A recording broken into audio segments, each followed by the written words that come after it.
You know what's important? Your safety and the safety of your loved ones. And because Simply Safe Home Security embraces this with truly customer-first policies, we use and trust their advanced security technology in our own home. It helps us sleep at night, it's affordable, and I like knowing there's a trained team of people ready and waiting to help us out if we need it. Just in case. Customize the perfect system for your home in just a few minutes at simplysafe.com/legends. Go today and claim a free indoor security camera plus 20% off with interactive monitoring. Go to simplysafe.com/legends. This week on Myths and Legends, it's the start of a 2-part episode from Indian folklore. We'll see predator and prey become best friends, why you shouldn't let your kids, or monkeys, play at active construction sites, and how sacrilegious cosplay might help your friend marry a princess. The creature this time is a half-human who's completely terrifying, except when it comes to his terrible hide-and-seek choices.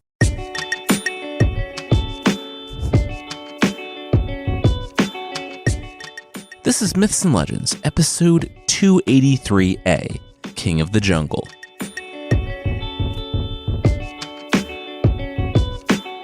This is a podcast where we tell stories from mythology and folklore. Some are incredibly popular stories you might think you know, but with surprising origins. Others are stories that might be new to you, but are definitely worth a listen. Today's story is from the first part of the Panchatantra. It's a collection of stories nestled in a framing narrative, and all of them kind of have a lesson. That honestly would probably dissuade me from reading them, but these are not as milquetoast and kind of obvious as some fables. For one, many of the stories are extremely short, little espresso shots of stories. Also, they're like if Littlefinger from Game of Thrones tried his hand at Aesop's fables. They can be brutal and Machiavellian. Quick note on the story today, too. There are so many different versions of this collection in hundreds of languages. This is not the definitive version, just one that happened to have an accessible English translation. The collection itself dates back to 200 BC and was originally written in Sanskrit, and the fables are thought to be much older than that. Anyway, we'll jump right in. We're in the jungle, and all the animals are following the lion around. All the animals except for the jackals, who have found themselves recently out of a job.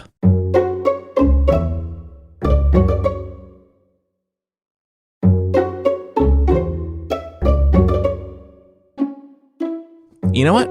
I'm just gonna say it. You're out of your depth. Cheek, the jackal, said to Victor, also a jackal. They were watching as the lion, named Rusty, ventured out to the river for a drink. Rusty was, of course, the king of the jungle, a position he maintained with so much bloodshed. Also, free lunches. Tagging along were all of the animals that benefited from the lion's kills, who got to feast on his leavings after he had his fill. The jackals were not part of this. Their dad had been a minister in Rusty's court, and the jackals had thought nepotism was their birthright. They were shocked when they found out that, coming of age after their father died, the lion decided to go in a different direction. Also, he would eat them if they came close to his traveling group. They had been subsisting on what they found around the forest, and Cheek was content. Victor, though, remembered the riches and honor his father had access to. Half-eaten dead animals for days. He would have it again. And, with a strange bellow from the water up ahead, he found his opening. Rusty and his retinue froze. You know what? This has been a nice walk. Water? Oh, yeah. The river was up there. They weren't thirsty, though. Time to go. Quickly. Victor cocked his head. Huh.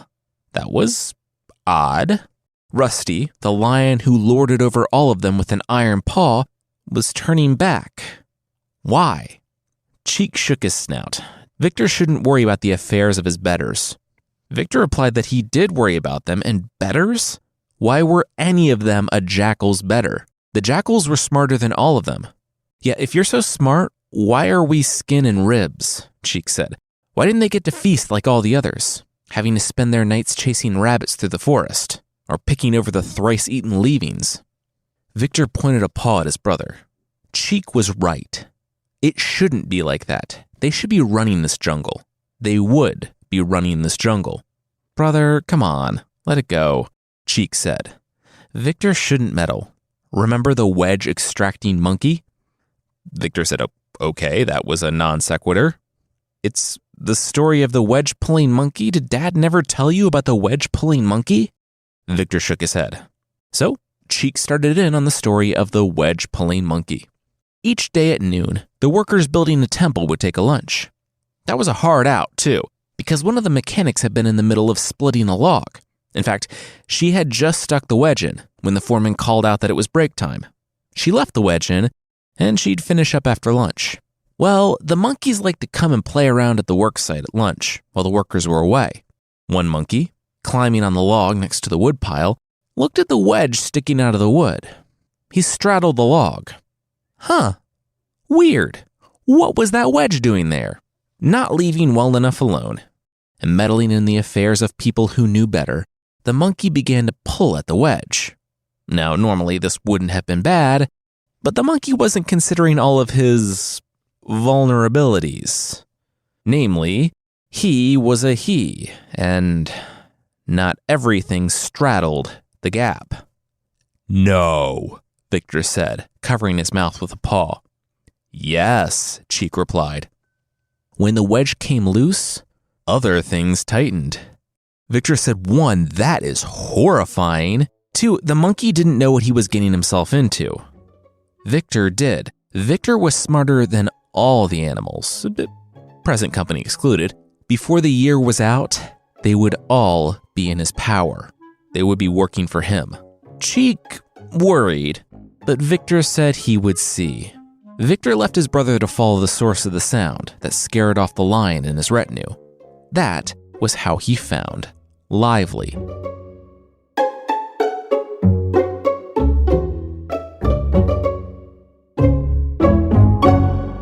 A few days earlier, a merchant had been traveling through the jungle. A few weeks before that, the merchant realized that he was rich, but was he rich enough? The answer to that question for the characters in any story we've told is never yes, so he up and moved to a city where his goods would fetch a higher price. He yoked up 2 bulls, Joyful and Lively, and started the journey. The problem with having too much stuff is that you have too much stuff. The bulls couldn't handle it, and Lively was the first to break down, overworking himself. The merchant divided up his stuff and continued on with Joyful, ordering his servants to hang out with Lively until the bull recovered, and then continue on. Otherwise, he would meet them at the edge of the jungle in 5 days' time, after they performed the funeral rites for the bull.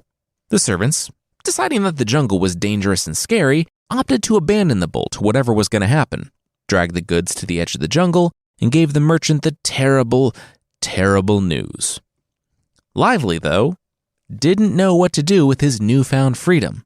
He limped to the edge of the river and started bellowing sadly. "Hey, buddy," he heard behind him. Lively turned and stepped back, hoof on the edge of the river, away from the jackal that was a fraction of his size. The bull lowered his head.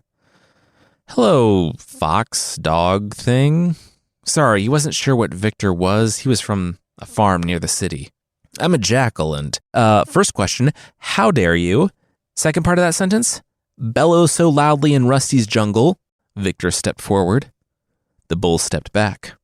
The bull's horns swayed back and forth. Oh, he was super sorry. He didn't know who Rusty was. He had just been left here by his master. He was just trying to survive. Victor grimaced. Well, that was a lofty goal after all that noise. The bull begged. Please, he could explain it all to the lion. He wasn't a threat. The fox-dog jackal. The jackal was sympathetic and eloquent. Could he speak with the lion and obtain safe passage? The jackal nodded. Maybe. He would see what he could do. "It's a bull," Victor said, the wolf snarling at him as he approached Rusty's court under the spreading banyan tree. "I think the gods brought it here." Rusty waved off the wolf and laughed. A bull? A grass nibbler. To think that everyone else but him had been so scared of that sound? Good work, Victor. And approaching him, Victor said that he was always happy to serve the crown. There was something else, though. The bull wanted safe passage to speak with the lion. The bull, Lively, also agreed to the lion's safety as well. The lion sat back. A curious traveler in these woods. The bull must truly be from the gods. Sure, he would vouch for the bull's safety in these lands. Victor bowed low and went to get the bull.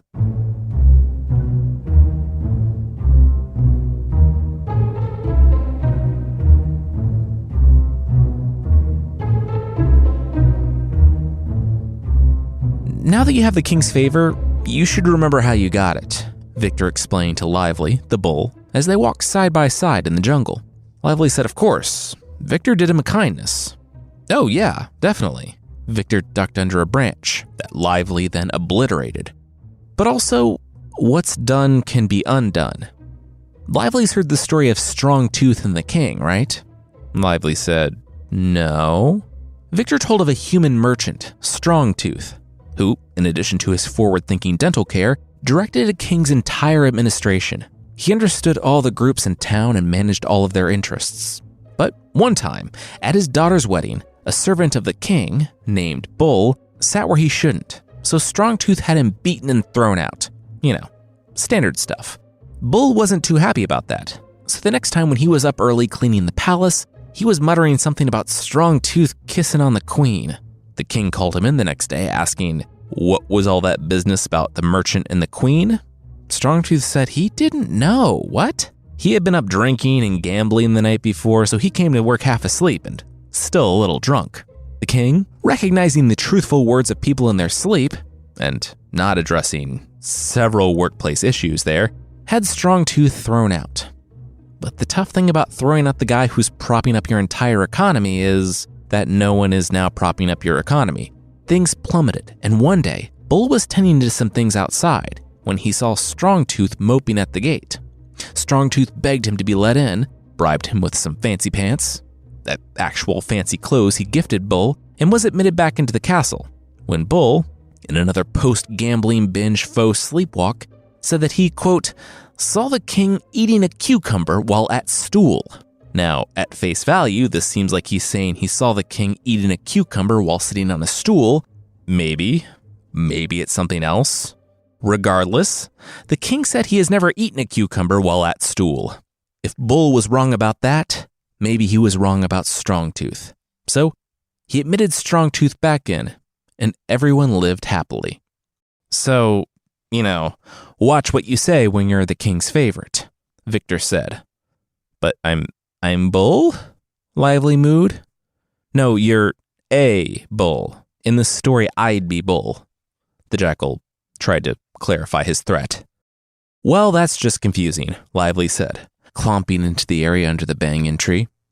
Why were you making that not scary noise that I definitely wasn't scared of? The lion, Rusty, boomed. Lively said, oh, it was because he was scared.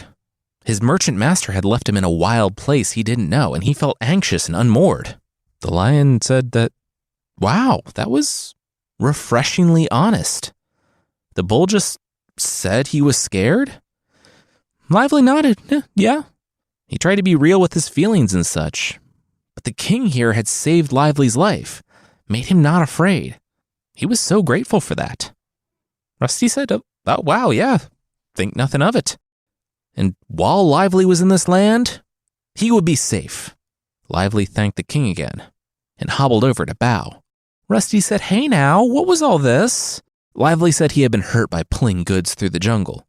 He'd heal and get strong again. The lion said, yeah, he would.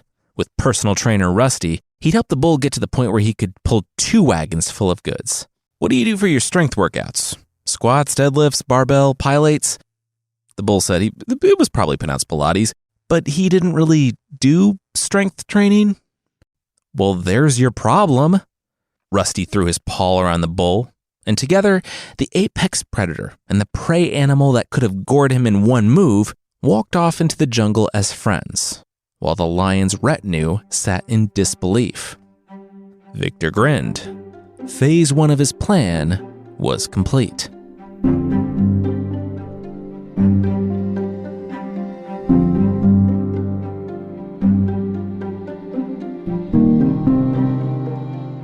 We'll see Victor's plan continue on through lots of failure and alienation, but that will be right after this.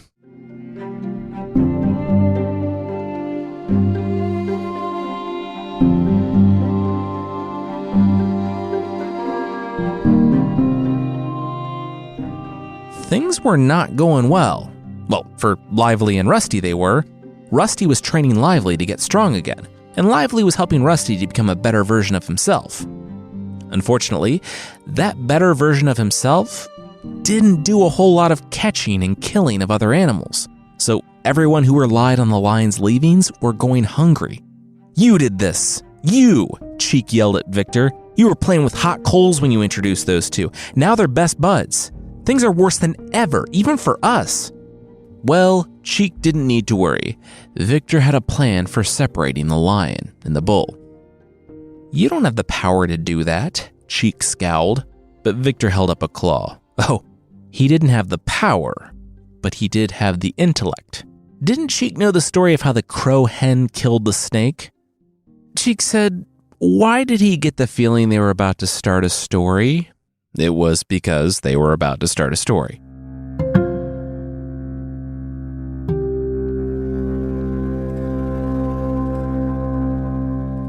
One time, a crow couple lived at the top of the banyan tree, but they were having a difficult time having children. It's not that they couldn't get bird pregnant. It's that every time they did, a black snake crawled up the trunk of the tree and ate the chicks almost as soon as the babies hatched. The crow hen wanted to leave, but the male crow refused. This tree had been in his family for 4 generations, so like 12 years. He wouldn't leave now. The wife rolled her eyes. Well, they had to do something. The crow snapped his feathers. He had it. He would fly down and talk to the jackal. Now, the jackal was friendly and ripped and great at math, and named Cheek. I like this story, Cheek chimed in. Anyway, the super cool jackal had just the answer to this, but to say it, they had to go deeper. He started the story of the heron that liked crab meat. The heron paced on the edge of the pond. "What's up?" the crab skittered over. The heron said that he had been by the old lake, the ones where the humans always fished, by the city. It was almost fished out. The humans were coming in a few days with their big boats and their nets. They would take everything. All the fish in earshot started to panic and spread the rumor. And by the end of the week, everyone was freaking out. This presented an existential threat to all of them now. Luckily, the heron had a solution. Deep in the forest, way farther than the humans would ever hope to venture, was a cool, nearly bottomless pond. Its surface was teeming with insects, and edges were lined with plants in which the fish could hide. It was a paradise. The fish clambered to the surface, begging to be taken. The heron nodded. Of course, he would be happy to help. He could only take a few per day, but he should be able to get everyone out before the humans arrived. He scooped up some water, and the fish jumped in his bill. They waved as the heron took flight, knowing that they were going to their salvation, to their paradise, far from the humans. It went on like this for days, with the heron taking as many fish as would fit in his mouth to the faraway lake. Then the crab asked him, hey, he would like to be saved too. The heron looked him up and down. Yeah, sure. Hop in. The heron took flight, and soon the crab was looking down at everything he had ever known. Hey, the crab said, as the heron started to descend. There's no pond here. The heron didn't need to answer. It couldn't because its mouth was full of water, but the crab looked down and saw where the heron had been taking the fish. Fish skeletons littered a flat, dry rock. Everyone that had trusted the heron to take them to a better life had died there on the rock, just a few dozen feet from the pond, and the crab would be next. The issue, however, with flying was that the heron's wings were occupied. It couldn't do a thing when the crab reached out of its mouth, put its pincers around the heron's neck, and snipped as the bird, realizing what was happening, frantically tried to land. Both thudded to the ground, but only the crab lived. It dragged the head of the heron back to the lake with a fish skeleton as proof. The rest of the fish remained in the lake, and the humans never came. The snake will fall to a greater foe, simply for being who he is, the jackal with the crows, explained. The crows simply had to arrange the meeting. Here's what you're going to do. The jackal, who could model if he wanted to, he just didn't want to, told the crows, A few hours later, the crow strutted for all the humans to see. "Caw, caw, look, I'm stealing your stuff," the crow hen said to the prince's men.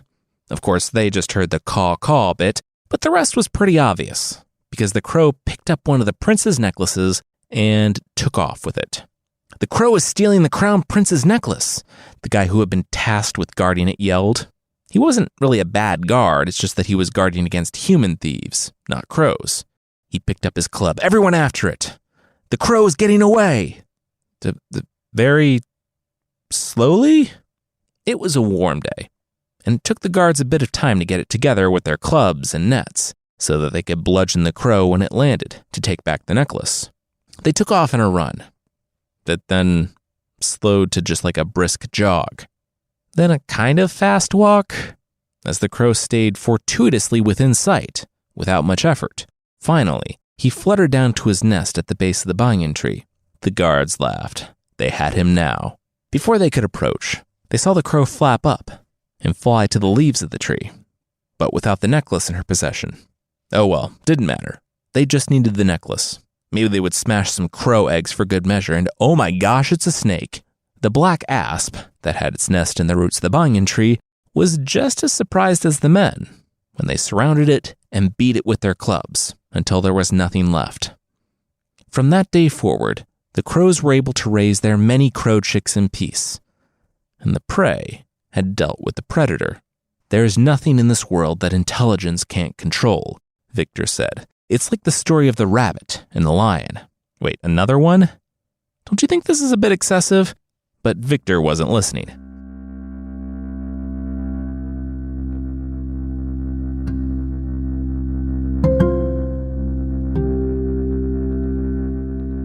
"Just you," the lion said to the rabbit. The rabbit said, "Yeah, just me."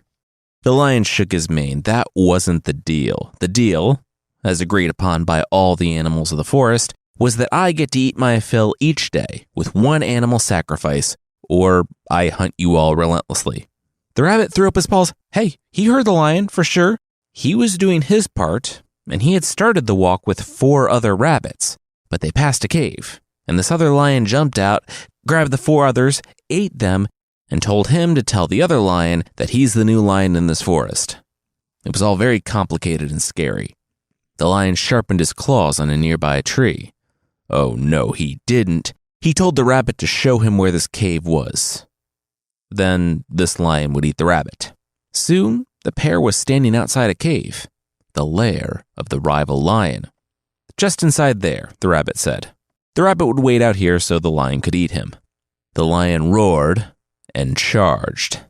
In the cave, he did see another lion, because in the pale light that filtered in from the daylight above, he could see his own reflection in a pool.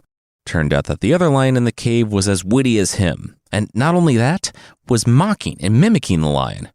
The lion gave him one final warning, and when he had the gall to do the same, the lion attacked and drowned. Oh, got it. There was no other lion. It was all just a con on the part of the rabbit, Cheek observed. Victor said, yeah, but the main takeaway is that anything can be achieved by someone with intelligence. Or having an extremely gullible mark who doesn't understand how reflections work? Cheek asked. Yes, also that. Cheek paused, but can any wins via deception really be long-lasting? Victor nodded. Absolutely. Hadn't Cheek heard of the weaver who loved a princess? Cheek sighed. No, but he imagined Victor was going to tell him. And he was right.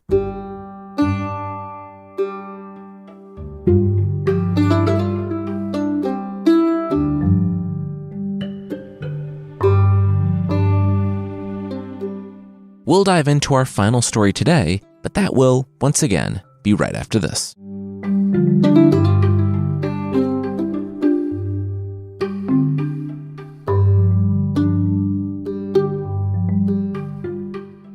He's in love, the doctor said, stepping back from the weaver.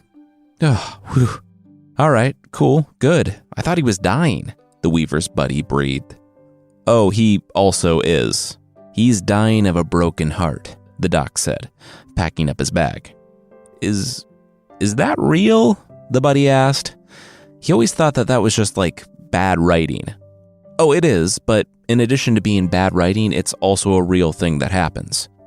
My advice, the doctor offered before walking out the door, find who he's in love with and resolve it, or else he's as good as dead. Things went from bad to worse when, the Weaver and his buddy finally in private, the Weaver confessed that he was in love with the princess. The buddy exhaled. Oh, wow, okay. Uh-oh. He fretted for about another day and a half before inviting his alien friend over. The Weaver struggled to his friend's house, where he found that his friend had something under a sheet. I was saving this for cosplay and stuff, but I guess you need it more, he said. An unveiled Garuda. Well, a full-scale working replica. Garuda, if you didn't know, is the bird mount of Vishnu, a god in Hinduism and the supreme deity in some sects. The buddy had engineered a flying machine that looked like Garuda, the mount, and he had an idea to save the Weaver's life. But unfortunately, it included something that was technically assault and some light sacrilege. The Weaver, who was already painting himself blue, said that he saw where his buddy was going with this. And yes, the Weaver pretended to be the god Vishnu. The first night was the most difficult. He floated down to the princess's balcony on his magical flying machine, Aladdin style, and proclaimed that he was Vishnu, and he had arrived seeking her. The princess was confused. Why her? She didn't remember? Oh, she didn't remember. She was his wife. His enemies had cast her out and stolen her memory of him. Maybe she believed him. Maybe she just wanted to believe that she was a long-lost goddess, wife of Vishnu. But that night, she and the Weaver consummated their non-existent marriage. And also for many nights after that.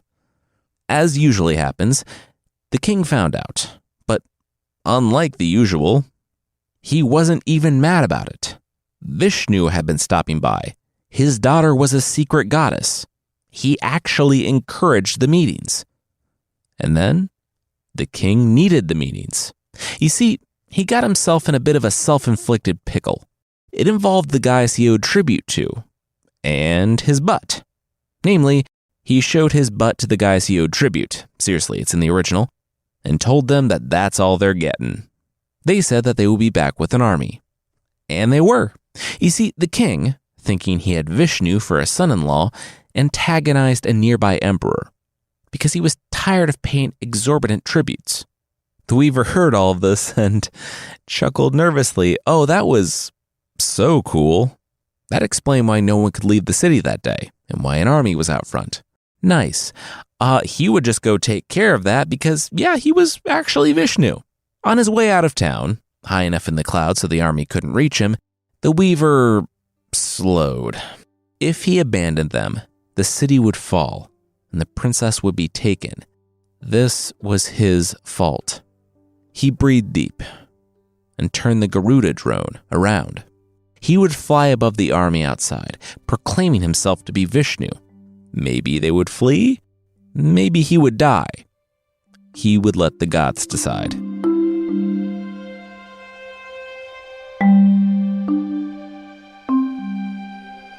Oh, hey, Vishnu. The actual Vishnu heard, looking down on what was about to happen. It was the real Garuda. He asked if Vishnu was going to let this guy get killed. Vishnu said, yeah, probably. Sacrilege and all that. Garuda said he advised against that. You see, faux Vishnu and Robo Garuda were real enough to fool a princess up close. Very close. If the Weaver fell in battle, people would say Vishnu had fallen. Sacrifices would cease. As much as this guy deserved it, they couldn't let that happen. Vishnu sighed. Yeah, Garuda was right. All right, let's go. Stop right there, the Weaver shouted at the army. They looked up at him and laughed. Who was this guy? The Weaver was as surprised as the rest of them when his hands started glowing. Vishnu's discus became his own, and the Garuda underneath him became real. And the Weaver must have blacked out for a few minutes, because when he was aware of what was going on again, he was standing in the midst of complete carnage. The enemy king had been cut completely in half, along with nearly all of his generals, and, quote, many garments were fouled. They were begging at the Weaver's feet. He made peace, the princess and the Weaver were wed, and no one ever learned of the deception. Because, Victor said, the gods befriend a man, or jackal, who climbs determination's heights. He smiled. Ah, good. We're here. Then, his face changed. They had arrived at the banyan tree, where Rusty, the lion, held court. Victor and Cheek weren't honored guests, but they also were no longer outcasts. They strode in, and Rusty, spotting Victor's pained countenance, asked the jackal what was the matter. Victor said he had terrible news.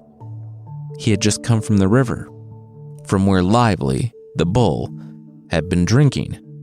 Victor had heard, he paused for effect, that the king's new best friend, his new workout and philosophy buddy, was plotting to kill him.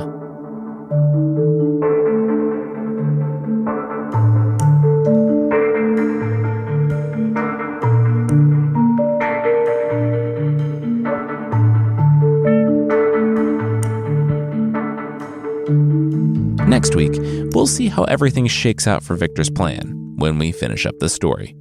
If you'd like to support the show, there's still a membership thing on the site. For less than the price of a pooch selfie, a tennis ball that you put on top of your phone so that your dog will take good selfies, you can get extra episodes and ad-free versions of the show that will probably annoy your dog more than anything. Our dog, no joke, hates podcasts. She will only listen to classical music in the car. For more info on the membership, check out mythpodcast.com/membership.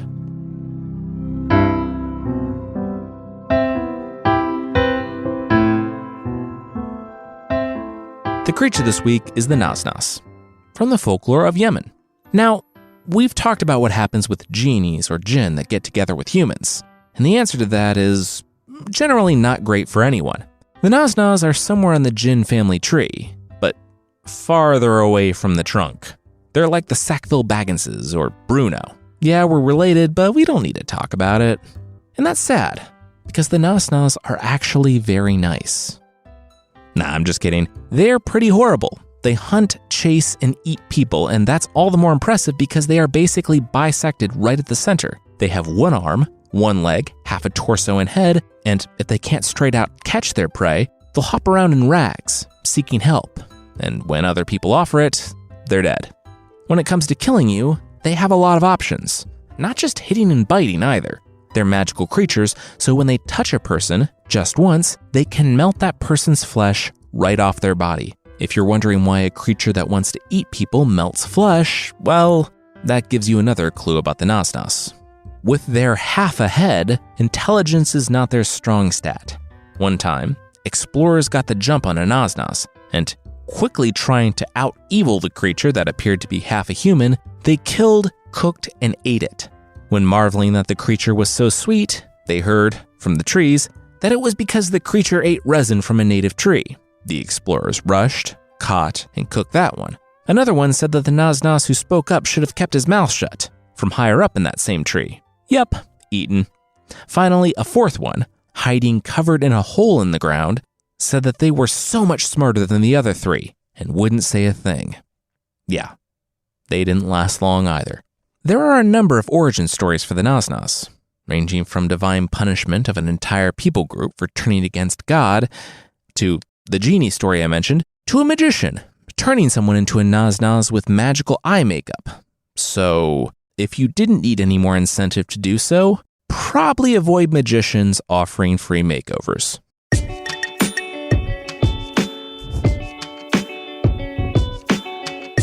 That's it for this week. Myths and Legends is by Jason and Carissa Weiser. Our theme song is by Broke for Free, and the Creature of the Week music is by Steve Combs. There are links to more of the music we used in the show notes. Myths and Legends is a registered trademark of Bardic Enterprises LLC. Thank you so much for listening, and we'll see you next time.